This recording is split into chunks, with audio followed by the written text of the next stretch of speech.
Bismillahirrahmanirrahim. Assalamu alaikum students. Myself Dr. Akil Rahman. We are starting the MDCAT biology session, and first our section is reproduction, and we are starting our first lecture. Reproduction में जो content हमारे आते हैं उसमें include है male reproductive system, female reproductive system, menstrual cycle और sexually transmitted diseases इसका part है और इसको हम one by one discuss करेंगे. तो फर्स्ट जो लेक्चर आज हम डिस्कस करें that is male reproductive system. Mail reproductive system में जो कंपोनेंट्स हैं उन कंपोनेंट्स को हम पहले स्ट्रक्चर में देख लेते हैं. देखिए बेटा, ये हमारे पास पेयर ऑफ टेस्टिस है. टेस्टिस के ऊपर ये ट्यूब्यूल्स हैं जिसे हम एपिडिडाइमस का नाम देते हैं. एपिडिडाइमस से आगे ये जो हमारे पास डक्ट जा रही है, this duct is known as vas deferens. इसे वेज डिफरेंस भी कहते हैं. इसे हम कॉमनली स्पर्म डक्ट का नाम भी देते हैं. इसे हम कॉमन नेम स्पर्म डक्ट का नाम भी. अब ये जो वेज डिफरेंस है, ये वेज डिफरेंस डायरेक्टली जाकर ओपन होगा यूरिनरी ब्लैडर में और यूरिनरी ब्लैडर के अंदर हमारे पास प्रेजेंट है सेमिनल वेजिकल्स. सेमिनल वेजिकल से आगे जो स्ट्रक्चर है दैट इज प्रोस्टेट ग्लैंड और प्रोस्टेट ग्लैंड से आगे ये हमें दो छोटे से ग्लैंड नजर आ रहे हैं. These are bulbourethral gland और आगे हमारे पास जो स्ट्रक्चर है दिस इज यूरिथ्रा और एंड पे पीनस. ये हमारे पास इस मेल रिप्रोडक्टिव सिस्टम का आप कह रहे हैं कि पार्ट्स हैं और इसको हम इंडिविजुअली देखते हैं. फर्स्ट है जी गोनैड्स. What are gonads? लेकिन गोनैड्स को हम डिफाइन करते हैं gamete producing organs. Gamete producing organs are known as gonads. अब मेल के अंदर जो गोनैड्स हैं दीज आर टेस्टिस. तो टेस्टिस हैं पेयर की फॉर्म में और ये जो टेस्टिस होते हैं ये एक्सटर्नल होते हैं, आउटसाइड द मेल बॉडी होते हैं और ये जिस कवरिंग में होते हैं, फॉर एग्जांपल ये टेस्टिस हैं और ये कवरिंग में कवर्ड है. This covering is actually known as scrotum which is very very important point कि जो टेस्टिस है वो किस में कवर्ड है या उस मेम्ब्रेन का नाम क्या है. This is scrotum. इसका एक्सटर्नल होने की रीजन ये है कि बॉडी का जो टेम्परेचर होता है वो 37 डिग्री सेंटीग्रेड होता है, लेकिन इनको जो टेम्परेचर रिक्वायर है दैट इज 35 डिग्री centigrade which is very important point कि that is why they are outside of the body. उसके बाद है जी accessory duct. Second is accessory duct. जो मैंने आपको बताया कि ये एपिडिडाइमस है. तो एपिडिडाइमस से आगे क्या है हमारे पास वेज डिफरेंस है. वेज डिफरेंस से आगे यहाँ पर एजैकुलेटरी डक्ट है और ये यूरिथ्रा है. ठीक है, तो इसमें हमारे पास इंक्लूड है epididymis, vas deferens, ejaculatory duct and urethra. उसके बाद एसेसरी ग्लैंड्स. ग्लैंड्स बेसिकली हमारे पास 3 हैं. यूरिनरी ब्लैडर के अंदर सेमिनल वेजिकल जो कि पेयर्ड है और प्रोस्टेट ग्लैंड अनपेयर्ड है और ये बल्बो यूरिथ्रल ग्लैंड ये भी पेयर्ड है. तो ये इंपॉर्टेंट पॉइंट है, पूछा जा सकता है. सेमिनल वेजिकल हम कहते हैं कि these are paired, prostate gland are unpaired, bulbourethral are also paired glands. ठीक है, तो इन तीनों में से पूछा जा सकता है कि which one is paired and which one is unpaired. तो prostate gland is unpaired और seminal vesicle and bulbourethral gland is paired. Next है जी हमारे पास penis. So penis is the structure from which the gametes transferred from male reproductive system to the female reproductive tract. इसी structure को हम नाम देते हैं penis. Next आते हैं जी anatomy of testes. देखिए बेटा, anatomy of testes में ये testes का क्रॉस सेक्शन है. इस क्रॉस सेक्शन में जो इस तरह से ये सेगमेंट्स बने हुए, इन सेगमेंट्स को हम नाम देते हैं टेस्टिक्यूलर लोब्यूल. ठीक है, दीज टेस्टिक्यूलर लोब्यूल्स जो हैं ये टोटल 250 टू 300 के राउंड अबाउट होता है और उसके अंदर हमारे पास ये प्रेजेंट हैं tubules which are known as seminiferous tubule, जो कि एक टेस्टिक्यूलर लोब्यूल के अंदर 1 से 3 के दरमियान प्रेजेंट होते हैं. आगे ये सिम्निफेरस ट्यूब्यूल जो हैं ये डायरेक्टली आकर एक स्ट्रक्चर से अटैच होती हैं which is known as rete testis और रेटिटेस्टिस से आगे हमारे पास ट्यूब्यूल हैं which are known as vas deferentia. Vas deferentia आगे एक डक्ट से अटैच है which is known as epididymis. Epididymis से आगे ये जो स्ट्रक्चर है, ये जो ट्यूब्यूल है जिसे मैंने आपको पहले बताया कि this is known as sperm duct या इसे हम वेज डिफरेंस का नाम. तो वेज डिफरेंस आगे डायरेक्टली आकर जो है वो अटैच होती है सेमिनल वेजिकल के साथ. सेमिनल वेजिकल से आगे प्रोस्टेट ग्लैंड स्टार्ट होता है और ये हमारे पास pair of bulbourethral gland है और लास्ट में यूरिथ्रा और पीनस के थ्रू गैमेट्स मूव आउट करते हैं. तो this is anatomy of male reproductive structure testis. लेकिन इसका फ्लो चार्ट देखते हैं. टेस्टिस के अंदर प्रेजेंट है टेस्टिकुलर लोब्यूल जो मैंने आपको बताया कि विच आर अबाउट 300 के राउंड अबाउट ये लोब्यूल्स जो है वो प्रेजेंट होते हैं. तो सेम्निफेरस ट्यूब्यूल जो है वो एक लोब्यूल के अंदर 1 to 3 सेम्निफेरस ट्यूब्यूल्स प्रेजेंट होते हैं. सेम्निफेरस ट्यूब्यूल आगे अटैच होती है रेटिटेस्टिस के साथ. रेटिटेस्टिस से आगे वेज डिफरेंशिया प्रेजेंट है.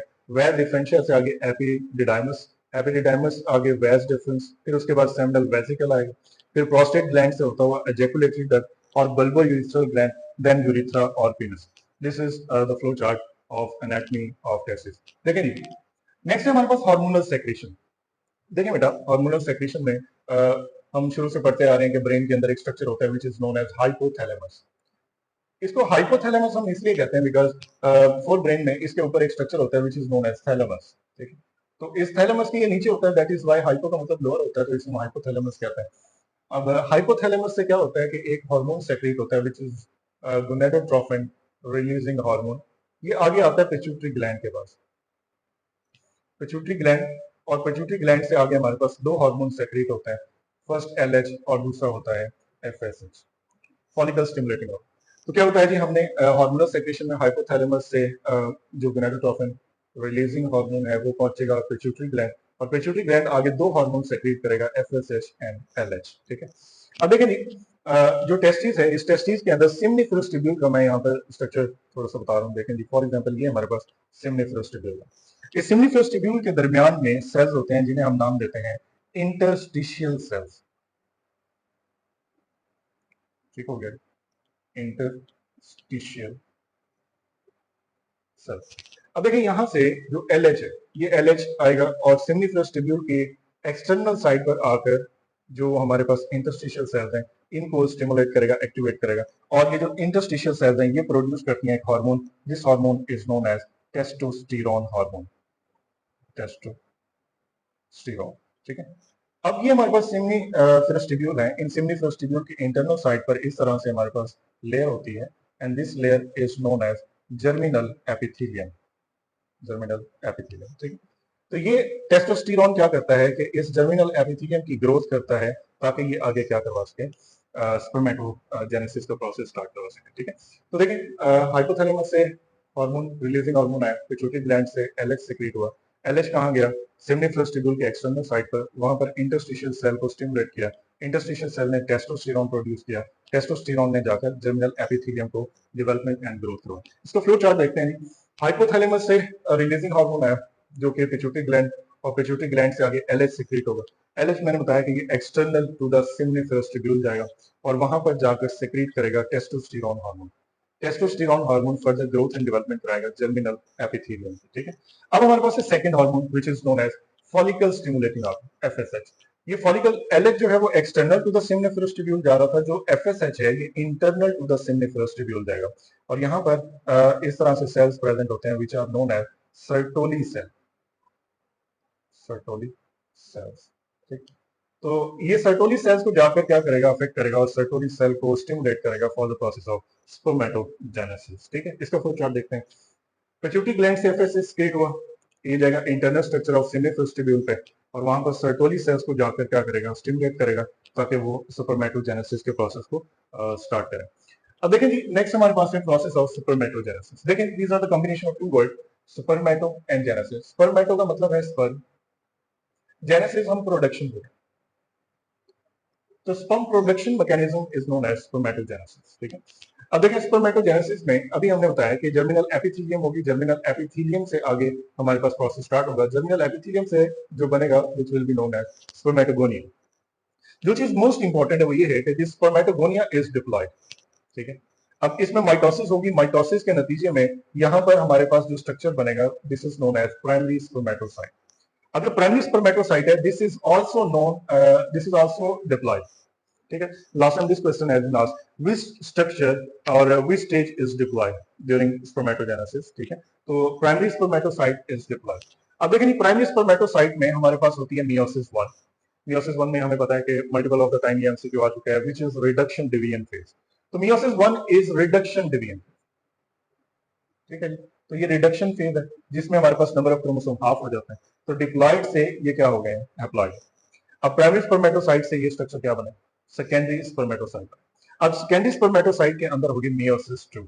अब जब मियोसिस 2 होती है तो सेम एज इट इज हमारे पास जैसे हम मियोसिस में पढ़ते हैं कि क्रोमेटिड सेपरेट हो जाते हैं, तो यहाँ पर ये हैप्लॉयड 1 से 4, इस तरह 1 से 2, यहाँ से 2, टोटल हमारे पास 4 स्पर्मेटिड्स जो है इनकी फॉर्मेशन होती है. ठीक है, अब ये जो 4 स्पर्मेटिड है इनमें एक प्रोसेस होता है which is known as differentiation. ठीक है, डिफरेंशिएशन यहाँ पर होगी, जिसके बाद ये जो स्पर्मेटिड है ये फाइनली किस में कन्वर्ट होते हैं, स्पर्म में कन्वर्ट होते हैं। अब ये प्रोसेस डिफरेंशिएशन,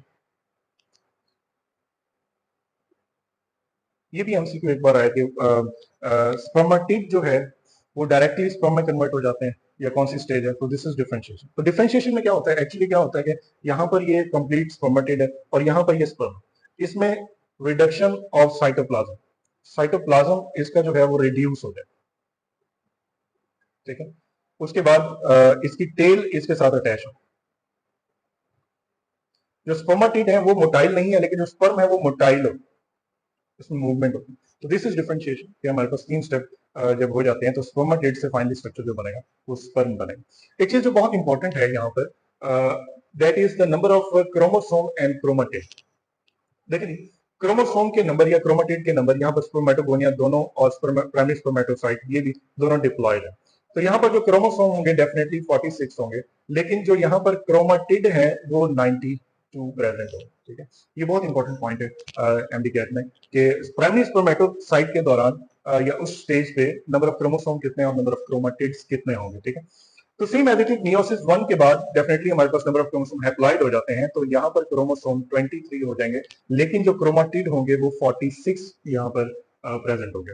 उसके बाद जब मियोसिस 2 हो जाती है तो स्पर्मेटिड बनते हैं, तो स्पर्मेटिड के अंदर भी हमारे पास नंबर ऑफ क्रोमोसोम 23 होंगे और जो नंबर ऑफ क्रोमेटिड है वो अब 46 नहीं होंगे बल्कि अब 23 होंगे, ठीक है। ये स्टेज बहुत इंपॉर्टेंट है। और स्पर्म में भी सेम हमारे पास क्रोमोसोम 23 होंगे और क्रोमेटिड के नंबर्स भी 23 ही होंगे, ठीक है। तो लास्ट में है जी हमारे पास structure of sperm. Structure of sperm में बेसिकली 3 पार्ट्स हैं। First part is head, second is middle piece and third is tail. देखिए जी जो स्ट्रक्चर ऑफ स्पर्म में फर्स्ट पार्ट है दिस इज हेड। हेड के अंदर फर्दर 3 स्ट्रक्चर है। जो एमसीक्यू आता है वो ये एमसीक्यू आ जाता है जी, nucleus is present in which part of the sperm, ठीक है। तो हमें पता होना चाहिए कि कौन से पार्ट में कौन सा जो स्ट्रक्चर है वो प्रेजेंट है। लाइक यहाँ पर ये जो है ये स्ट्रक्चर एक्रोसोम कहलाता है।